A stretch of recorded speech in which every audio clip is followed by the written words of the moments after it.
I've been pretty bad at staying on top of this. Not gonna lie to you. I cranked out like the first 3 episodes, and I was like, "This is great." And then I got busy. Then I went to Georgia for like a week and a half, and then I went to Virginia for a couple days. So it's just been on the go. But hey, all that matters is we made it. We're here. That's all that matters. I am in the process right now, or I guess just finished the process of cleaning my equipment, getting ready for next week's wedding back down in Georgia, and super excited for it. But I figured while I had all my stuff out from cleaning, that I would go ahead and just kind of show y'all my equipment. I kind of made a reel on this a couple weeks back of like what's in my camera bag for 2025. But I figured I would kind of go a little bit more in depth in it, and share a little bit about my process of how and why I use the things that I do, specifically within the wedding industry. So, without further ado, without further ado, let's get it.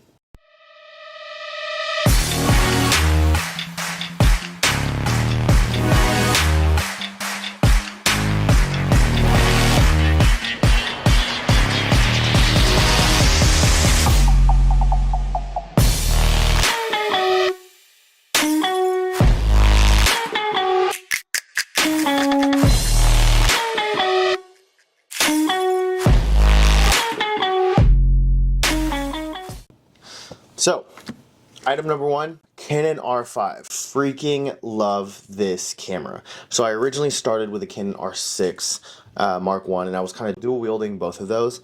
And I switched to the R5 because I noticed, for me personally in post-production, I am a pretty heavy cropper. I love getting to crop into details, getting crop into different perspectives that you probably wouldn't see, and having a 40, 45, 46, 40 something megapixel as opposed to the Canon's R6 like 20 megapixel camera just helped a lot for that. And so that was the only reason why I switched one of my R6s to an R5. Have not turned back, and I love this thing, and I've put this thing through some good use. I mean, you can see it's well loved. It's got the extended battery grip on there because I rather not have to change batteries multiple times a day. So I've noticed that I have one of these. I change it maybe one time in the entirety of the day, and it'll last me for the most part.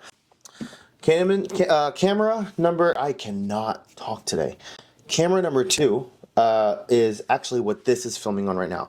This is the Canon R6 Mark II. And originally had the R6 Mark I, switched up to the R6 Mark II. Honestly, only reason why I did it was when I started doing YouTube, because I had noticed that the R6 Mark I has a record limit of only 30 minutes. And the R6 Mark II does not have that record limit, which was super, super helpful. And also there's a lot of other specs that people talk about, like, oh, like autofocus is so much quicker, this and that. I mean, as a wedding photographer, yes, it's fast paced. Yes, there's a lot of things going on, but like, I'm not shooting Formula One. I'm not shooting sports. I don't need all that. And honestly, the R6 Mark I did a great job. I just switched to the Mark II so that I could have that record limit. So I ended up selling my R6 Mark I, and ended up getting this camera. So what this is on right now is the R6 Mark II. Another camera body that I use, this one's more for fun. It's the Pentax 35AF. Look at this. I need y'all to see this. Ready?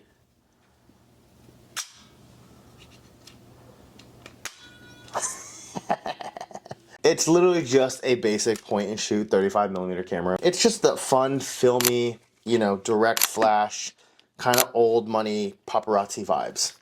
So I love that, and it's just fun. I usually just put in like a Portra 400 in there. I don't need an 800 because if it's too dark, I'll just use the direct flash, and that's usually kind of a vibe. And then I would say the last camera that I use, this one. I don't use it often, but when I do, I love it. It's the Fuji X100V, not the 6, just the V. But I love this thing. During the reception, this thing just gets way too bulky, especially with the lenses that I have on it, and we'll get to the lenses in a little bit. This just gets way too bulky, and I'm not trying to have carpal tunnel, especially for during the 2 hours of the dance floor. I'll use it for maybe like 30, 40 minutes, but then I will either switch to my R6 and a smaller lens, or I'll whip this out because the direct flash that comes directly from this is kind of a vibe. It kind of gives a little bit of like the film feel, but it's digital. That's kind of the camera gear, camera bodies that I currently use. It feels like a lot, but if I'm being honest with you, I'm actually more of a simple guy when it comes to shooting. I'm not that guy that has like 30 cameras dangling off my body. If anything, I have 2 at most. With weddings, you kind of have an idea of what to expect. For the most part, as a wedding photographer, you know what the next thing is, especially since I help build the itinerary alongside my couples. I kind of know what's next. I know what to expect. I know what's next. I know what I'm looking out for. And so I kind of prepare before each section of the wedding day to know what camera equipment am I using, what lens, what body, am I using film, am I using digital, what kind of piece am I using, and kind of think proactively so that I'm not lugging around 30 different cameras. Some people do it and that's awesome. I wish I could be them, but I just love to be able to move and I like simplicity, and it just makes it easier for me. I have an honorary mention of another film camera. I only use this when someone pays for a couple rolls of film and they want specifically like some film photos in their gallery. So I have this guy. Got this from a thrift store and honestly fell in love with it. I only got it for like $100. It's a Pentax P30T. The only thing that's difficult with it is that it is manual focus, which I don't mind manual focus. I love a manual focus lens. Manual focus cameras. The only problem with on a wedding day when you're pretty fast paced, manual focus can kind of be a pain. But love the quality that comes out of this. I need y'all, wait, y'all need to listen to this. Hold on, where's the mic? Oh, mic's right here. Listen to this. This is the flash.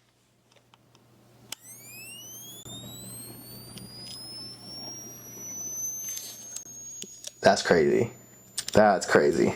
Anyways, I think this is so freaking cool. Also takes 35mm film. This one I'll probably use Portra 800 in it just because I don't always use flash for this one. I'll take this off usually. I don't always use flash for this, but I love the quality that kind of comes from this, especially with its 50mm f2.0 lens. Just gives that depth of field that, you know, your point and shoot film camera is not going to give you. Let's move to lenses. So first and foremost, the bad boy. This one pretty much does not leave my Canon R5. This is the Canon 28-70 f2 lens. Love this bad boy.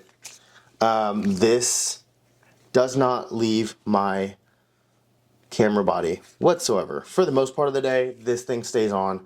When I first started in photography, I would have 2 bodies and started on the 5D Mark II. I would dual wield prime lenses. So I originally had a 35mm Sigma 35 1.4 and I had an 85 1.2. And honestly, those were my 2 that I was rocking all the time and I loved it. I always said that I was going to be a prime lens guy. Then when this came out, I got to try it and I was very skeptical when I first got it, but I got to play around with it. And the f2.0 straight through, whether you're at 28 or at 70, one, it's a freaking beast. It's quick, it's fast, it's buttery. It feels like a prime with the shots that I'm taking. And honestly, I'm not trying to completely bokeh out my backgrounds as much anymore. I feel like that's less of a thing nowadays. I feel like people want to see more of a story of what's going on. But even if you did want to bokeh that thing out, I would shoot at 70 down to f2 and this thing was crispy. So absolutely love this lens. The only thing that sucks is how heavy it is, especially since it lives on my Canon R5 with the backup battery grip. This thing is a monster. I haven't actually weighed what both of these would be like with the battery grip, but whatever it is, I'm surprised I don't have carpal tunnel at this point. Next, this one, I have a love-hate relationship. Used to hate it. This is the Canon 70-200. I used to hate it. Started loving it a little bit more. It's one of those things I don't use often.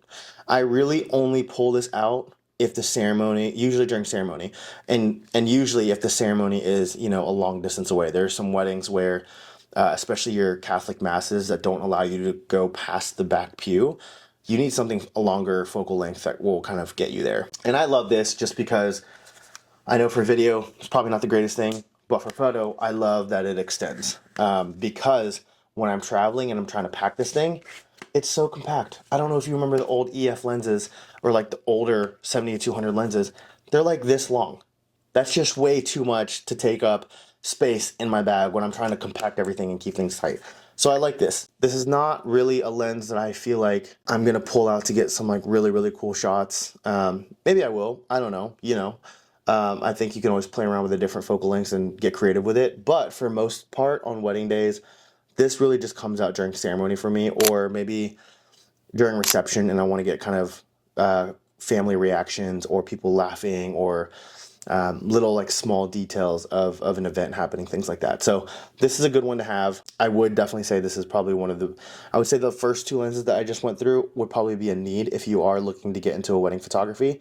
I think you can do without this, but eventually this would probably be your second lens to get, just because it gives you that versatility for what you need for wedding days. This next lens, love this lens. So before I get into this, I originally had the Canon RF 85 1.2. Did I love it? Yes. Did I use it? No. 85 for my taste was just way too tight. I just felt like I needed to be too far away, and the way that I personally like to shoot, I like to shoot pretty up close and personal, and I'm not a fly in the wall kind of wedding photographer. I like to direct, I like to hype them up, I like to gas up the crowd, I like to kind of be in the midst of the party. I like to be a part of it, and I want my couples to make it feel like I'm not just a vendor, but I'm a friend, that I'm there on their wedding day. And so I just noticed that the 85 1.2, even though I loved the images that came from it, it just wasn't as practical, and it was like, it just felt way too tight, honestly. I felt like for me to get the shot that I wanted, I need to be pretty far back. And at that point, I feel like I'm like yelling at my couples, and I just didn't want to do that. And I know there's like this huge debate of like what's better, the 85 or the 50 and things like that. And how everyone says like the 85 is crisper, it's cleaner. And yes, again, quality wise, I'm not anti the 85 1.2. I love it. But if it's just collecting dust because I don't use it, then there needs to be a switch. So I sold that and switched it. This is the Canon 50 millimeter 1.2. And honestly, I love this. And I was really hesitant for switching it because I already have the 28 to 70 and I could bring that 70 up to an f2. So I was already pretty hesitant about that. But then I got this, played around with it, and honestly, love it. Especially for detail shots, especially for portraits, especially for engagement sessions. I love this lens, and I just feel like I use it more. I use it so much more. I mean, they don't call it nifty 50 for no reason. And then last lens is the one that this thing is on. This is the Canon RF 16 millimeter 2.8. Cheap lens. Honestly, it's not. I would say these last two lenses, the 16 and the 50, are not really needs. They're more want-based. I think you can get everything you need with these two. And I know, I'm like, oh wow, I was a prime guy, now I'm completely a zoom guy. But again, for versatility, I like it. And if I still really want that prime feel, that's when this 50 comes out. The 16, if I'm being honest, the only reason why I bought that was because I was doing a elopement. I was doing an elopement in New York City, and I just thought, I was like, I just want to get a 16 mil, one, to vlog it, two, to get some photos of the New York City skyline. And I knew that the 16 2.8 was not expensive. I think I bought it for like sub $300 a couple years back. And I was like, oh, this is going to make me vlog. And I didn't really start vlogging until like a year and a half later. But hey, now we have it. Now we have the lens. It's come out really, really handy when I'm doing venue detail shots.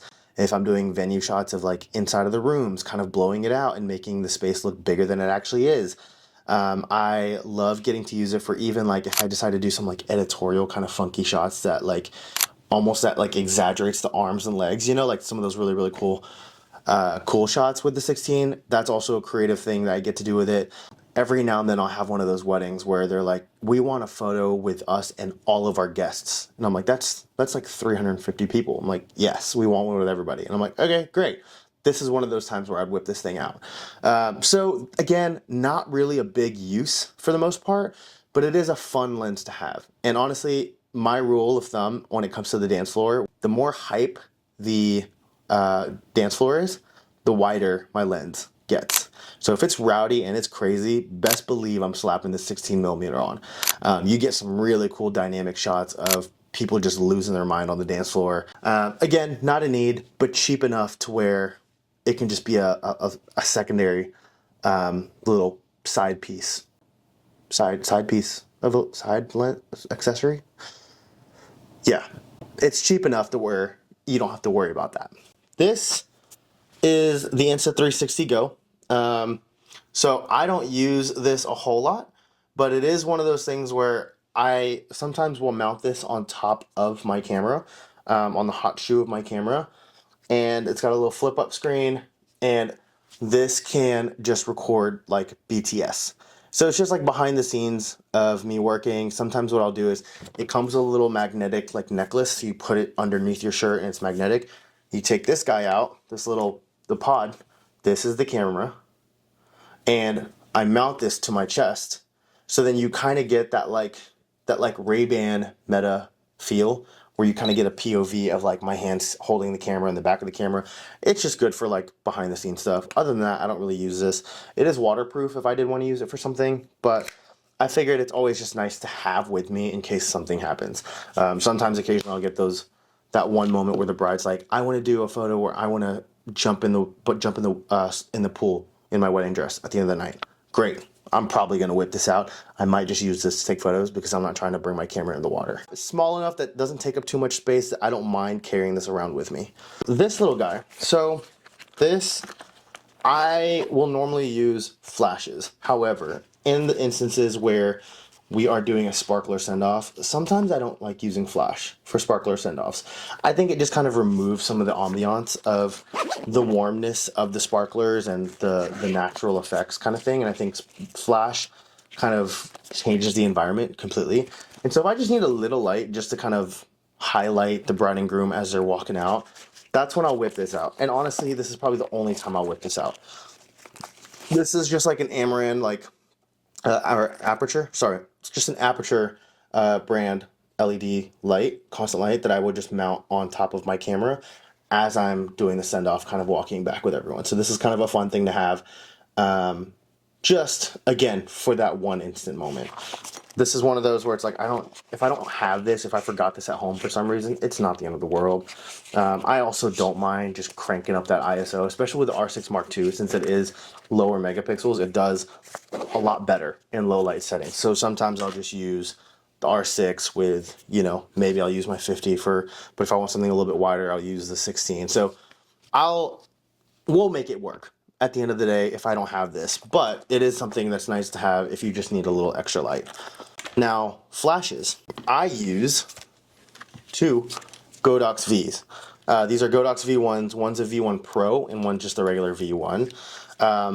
Love these. Only reason why I have two is because I did drop this one and the dial popped out and I got really nervous. So I was like, I just need to go ahead and buy another one anyways. But this still works. I mean, they both still do great.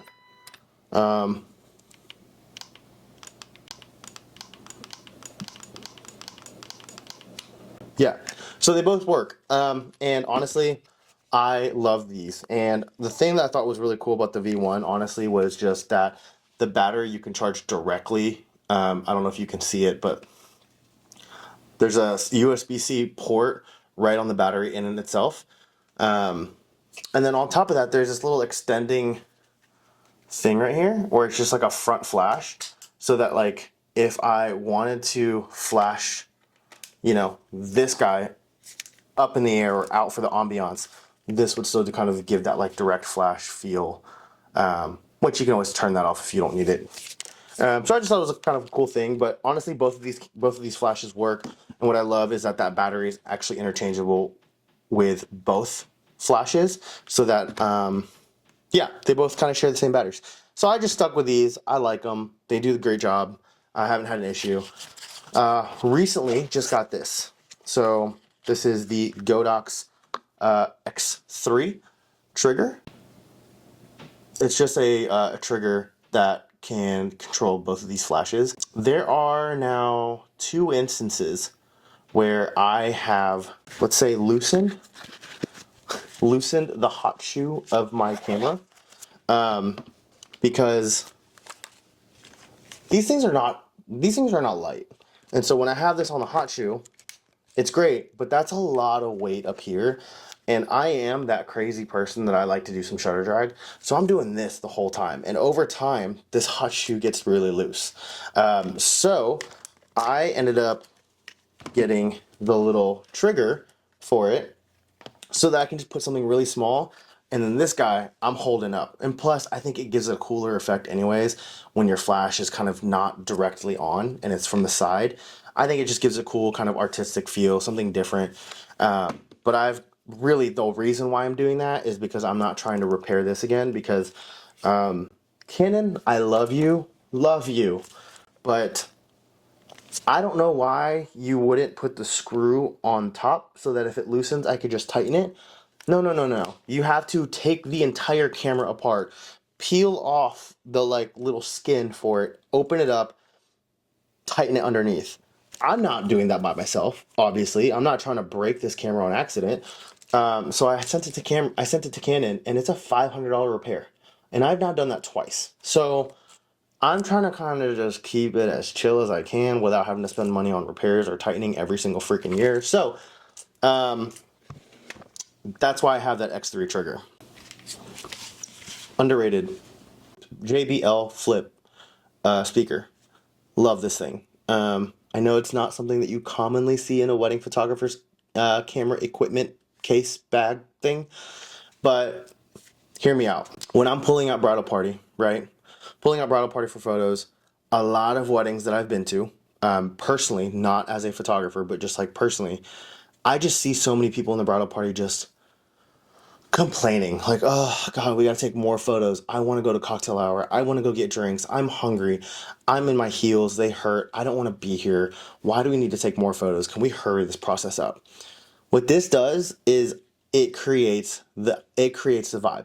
And I'm such a vibe guy. So anytime we're doing family formal photos, we're doing bridal party photos, we're doing I mean, shoot, even sometimes bride and groom photos, I'll just play music just a little subtly, like nothing blasting or crazy unless that's the kind of crowd that wants it.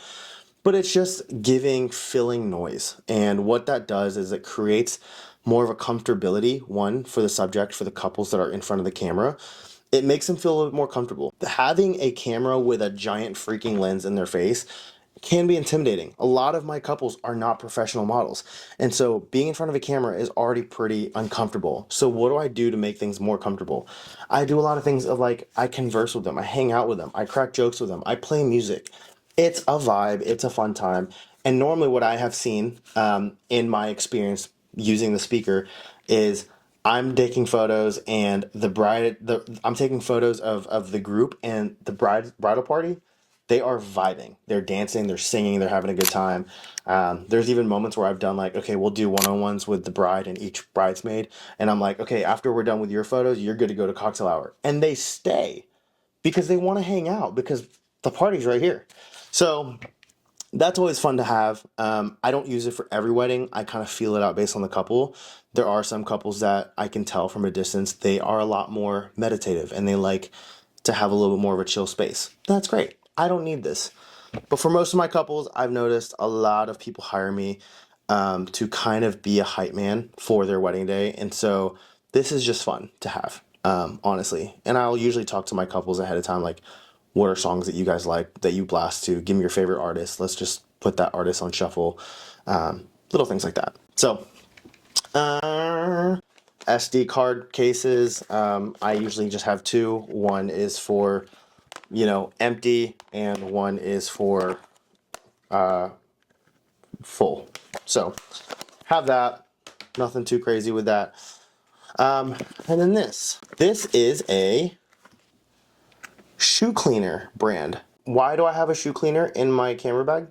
Well, Ian, it's because look how beautiful this is.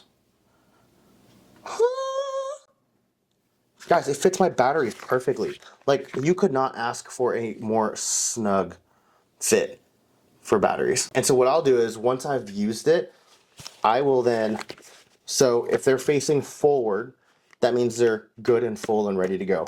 If they're empty or they're used, what I'll do is, use this, well, I'll flip it backwards in the opposite direction. So then I know when I pull this thing out, oh, look, this guy, like right here, is backwards, so that's going to be empty. So don't use that one. But I just loved how accidentally they fit perfectly. Like, snug. Like, there's no shake. Look at that. And then I can close it up. That's 8 batteries right here in this one little case. So if you want a shoe cleaner or you just want the box, you can get this from Vans. I used to use this for my for my sneakers because I used to only wear white freaking sneakers, and then I would get them dirty every single day. Last but not least, my trusty little drone. This is just a DJI Mini 3, so that I don't have to get it registered because it is under 250 grams. Legally, you have to get it registered if it's 250 or more. And this is right at 249 grams. How convenient. So I don't need to register it. This is the little bundle pack that comes with the remote. It comes with the drone itself. And it also comes with 3 packs of batteries. Now, if you want a drone, this is a really cheap way to do it. I think this whole thing, if I'm correct, was, I want to say, I don't remember, dude. It was like a year and a half ago. I want to say it was like 700 or something like that for the remote, for the battery, for the drones. You're going to want to get the one that has the 3 batteries in it too, because these things die so fast. The batteries last like 20 minutes. But I think it's just a cool shot to get, like, if you're getting extra detail shots, whether it's venue shots or some of my favorite shots to get aerial views of is ceremonies and cocktail hours. I think it's just really cool to get those like lived in photos that feel like there's a lot of things happening and it's in the middle of something. And the nice part with this, because it's small, not only is it easy to travel with, but because it's small, it doesn't make as loud of a noise as if you were to get those bigger drones. So during ceremony, if I can fly that thing up high enough, you won't even hear it. I'll usually wait right before ceremony starts, and I'll fly the thing up there, and I'm just gonna leave it up there for the entirety of the ceremony. I'm shooting with my camera.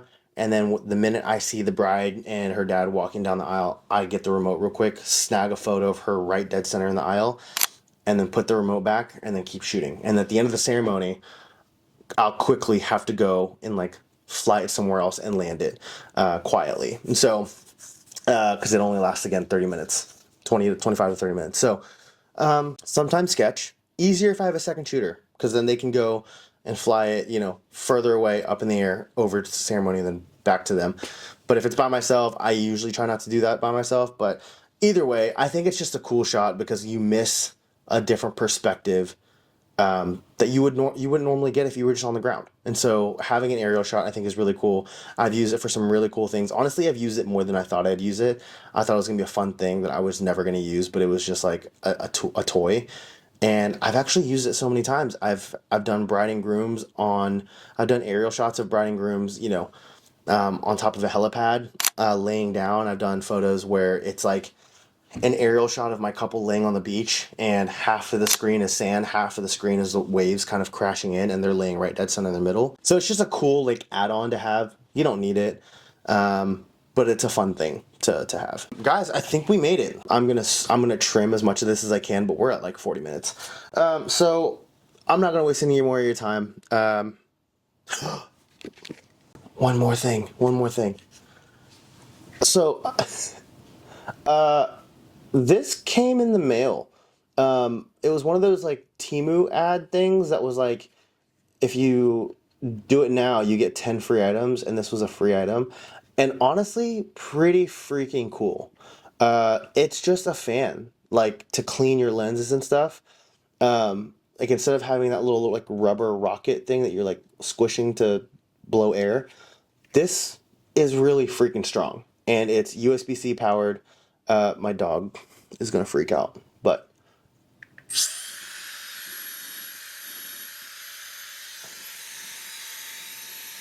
and this is just level 1. Hold on.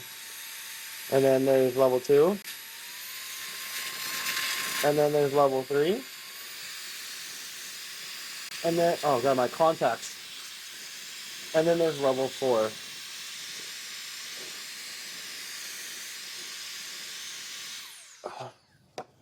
Yeah, so this is just, I thought was kind of cool. Kind of cool to have.